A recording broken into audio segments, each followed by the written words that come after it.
नमस्कार. आजच्या व्हिडिओमध्ये आपले स्वागत आहे.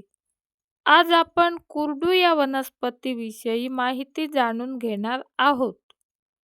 कुरडू ही पावसाळ्याच्या सुरुवातीला रानामध्ये आपोआप उगवणारी पौष्टिक रानभाजी आणि औषधी वनस्पती आहे. कुरडू ही वनस्पती अशा प्रकारे दिसते. या वनस्पतीला इंग्रजीमध्ये सिल्वर कॉक्सकॉम्ब असे म्हणतात.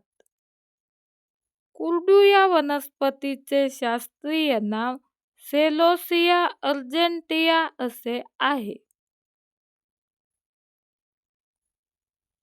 या वनस्पतीच्या कोवळ्या पानांची भाजी बनविण्यात येते. ही भाजी अतिशय चविष्ट आणि रुचकर लागते. तसेच ती औषधी गुणधर्मांनी युक्त असते. कुरडूची कोवळी पाने अशा प्रकारे दिसतात. या पानांमध्ये झिंक, लोह, पोटॅशियम इत्यादी घटक असतात. ही कुरडूची फुले आहेत. ही अतिशय आकर्षक आणि सुंदर दिसतात. ती पांढरट तसेच फिकट गुलाबी रंगाची असतात.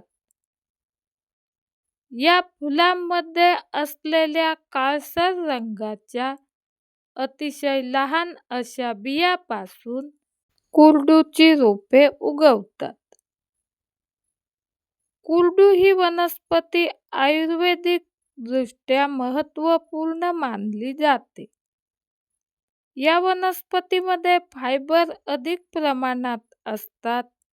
त्यामुळे पचनशक्ती सुधारण्यास कुरडू उपयुक्त मानली जाते.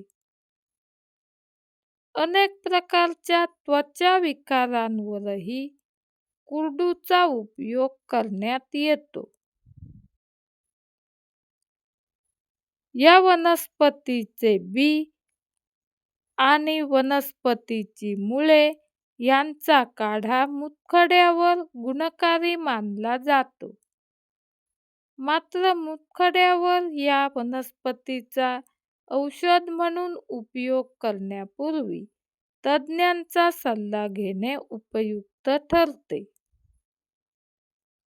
कुरडू ही वनस्पती 2 ते 4 फूट उंच वाढते.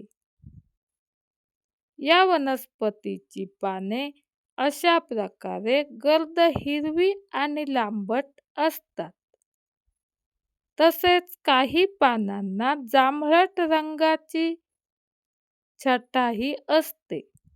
अशा प्रकारे वेगवेगळ्या वनस्पती, फुलझाडे, फळझाडे याविषयी माहिती आवडत असल्यास निसर्ग शोभा यूट्यूब चॅनेलला सबस्क्राईब करा.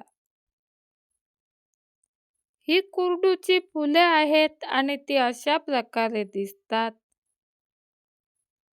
फुले फुलून गेली की त्यामधील बी हे जमिनीवर उडते आणि त्या बियापासून परत पावसाळ्याच्या सुरुवातीला कुरडूची रोपे उगवतात. कुरडू ही वनस्पती रानामध्ये आपोआप उगवत असल्याने या वनस्पतीची विशेष अशी काळजी घ्यावी लागत नाही. तसेच या वनस्पतीला रासायनिक खते वगैरे देण्याची गरज लागत नाही. कुरडूची भाजी ही शेताच्या बांधावर तसेच पडीक आणि मोकळ्या जमिनीत आपोआप उगवते. कुरडूची भाजी करताना कोवळ्या पानांचाच उपयोग केला जातो. माहिती आवडली तर व्हिडिओला लाईक करा.